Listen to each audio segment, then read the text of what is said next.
Hello. I wrote an essay in the beginning of the summer, and it's called A Letter to SOF, and I've been sitting on it for a while, and some things in life and circumstance have basically made it where it's wanting to boil out of me. So I'm going to release it. There's a PDF version. It is going to be on my website, justinlassick.com, and this is directed at the umbrella of Special Operations Forces, but I've only been in Army Special Forces, so it can be specific to that, but it also can be generalized to law enforcement, fire departments, maybe EMT services, or really any organization where the people are the commodity in order to accomplish some sort of end state or mission. So I'm going to read this. Thanks for listening. Again, it's on the website. There'll be a podcast version of this. I'm going to put it everywhere, and I hope it actually influences change. And since I got blown up, I can't really see, so I got to wear some glasses. I'm reading my computer, but the nature of special operations is to accomplish near impossible missions. We're the action arm of policy for our nation, a tool in war and peace. Nowadays, we're the primary effort in combat, conflict, and influence. We may be tasked with everything from humanitarian aid to wearing a suit in interagency efforts, from preventing a war to running it. We liberate the oppressed and strike fear in our enemies. We play these roles well. Yet all these core missions are a lot to ask of a unit or a community. Our efforts are task organized and prioritized, but we all know our work is never done. The operation tempo doesn't slow down when our next mission is non-combat related. It doesn't stop a collective effort to be the best, most adaptive, and competent force our country has ever seen. Whether we aim to live up to the archetype of an operator or to the standard of our units, we fully commit. Our chain of command asks us to be ready for and accomplish anything and everything, and they constantly schedule us as such. Our local units create plans to maintain and improve proficiency, and we, as individuals accomplishing these missions on the ground, place an even greater demand on ourselves. Shooting, moving, communicating, and medicating are our fundamentals. We could spend a career working on any of those principles, but we have hundreds of other skills, overt and subtle, that we still must work on. We can develop these skills when our units officially demand it of us, but regardless, as individuals, we strive for excellence in everything. Self-motivation pushes us to understand cultures, build rapport, innovate our fields of expertise, and prove we are capable for the most sensitive and dangerous missions. It becomes the focus of our lives. It becomes our identities. There is a cost.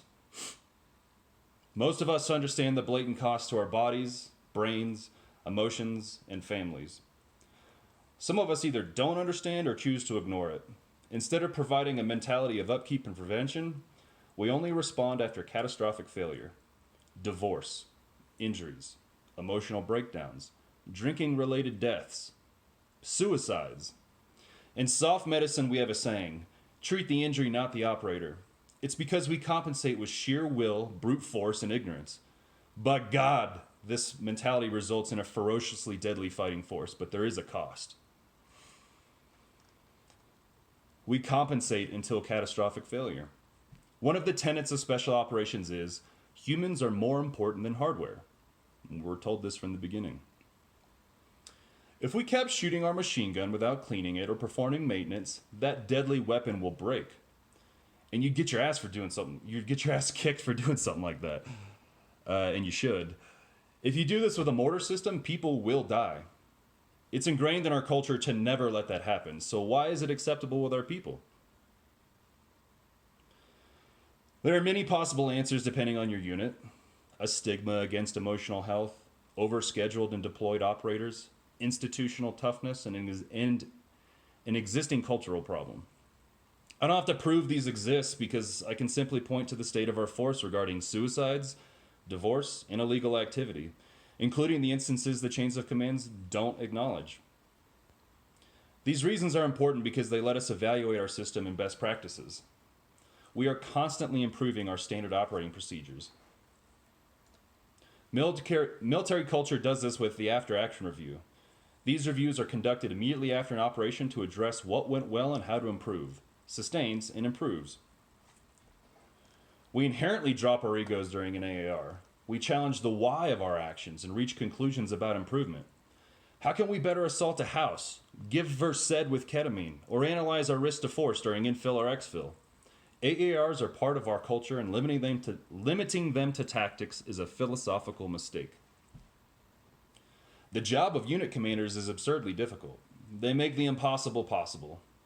And, as an enlisted guy low in the totem pole, we appreciate commanders who concern themselves with our well-being. Weird. And we can tell the difference. After all, you select most of us for our critical thinking. Making good command decisions is often a marriage of top-down and bottom-up methodology. And I can't imagine trying to make policy decisions that influence an entire SOF culture. But I do know when we consider how we can better take care of our people, it shouldn't be a one-sided conversation. And I do know our culture is in trouble. I have been fortunate, or unfortunate through traumatic injury, to meet, talk with, and even become friends with leaders in the SOF community, the Army and the DoD.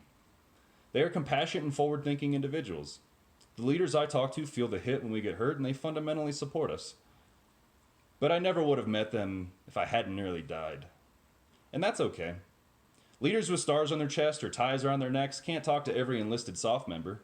They can't fully understand the challenges of every suicide, divorce, KIA, or burned out individual. They have to look at the macro and make the best decisions based on what they know and what they can do.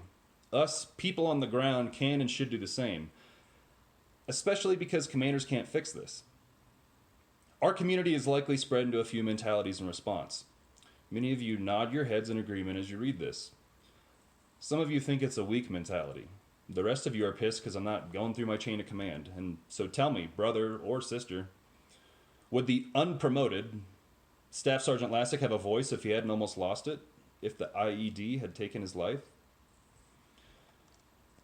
Our culture aims for excellence. It critically reviews itself and aims to improve, yet fails to do so regarding wellness. The well-being of our force, physically, emotionally, mentally, and spiritually, will dictate our success and retention. The better the wellness, the more effective the force. The better upkeep of our human hardware, the more enthusiasm we have.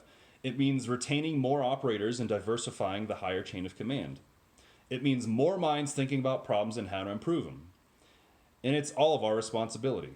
But you can't work on a problem if you don't accept it exists. Every time we quietly never address a suicide in our ranks, we can't begin to understand why it happened. Only through deliberate introspection can we increase our own awareness, develop acceptance, and then take action with intention. This letter exists on the internet for visibility. If I quietly send it to the leaders at the top, then all levels won't see or talk about it. And it's not solely a problem for leaders at the top. It's okay to admit deficiencies. It doesn't make us weak. It shows our strength to explore vulnerabilities, create solutions, and improve. Analyze our force from micro and macro perspectives. Objectively evaluate the well-being of your friends or the people you command, and not to the soft standard of learned helplessness. Concluding this is just how it is, or it's what we signed up for, is like insisting on assaulting a machine gun uphill. Discuss it among your friends, teams, and companies, all levels. Admit our failures. Acknowledge our strengths. Consider the real-world cost and the implications on the person when this job ends, whether from retirement, disillusionment, injury, or death. I write this with nothing but respect for our community and chain of command. I've always taken my job as a Green Beret medic seriously. My job is to care for the total well-being of my team, and you're all on my team because I'll never serve on another detachment again.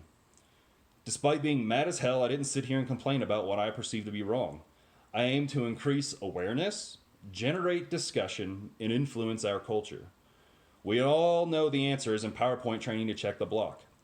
What is your answer? How can you influence the situation at your level? If you're a leader, will you listen to our solutions? Will you even ask for them?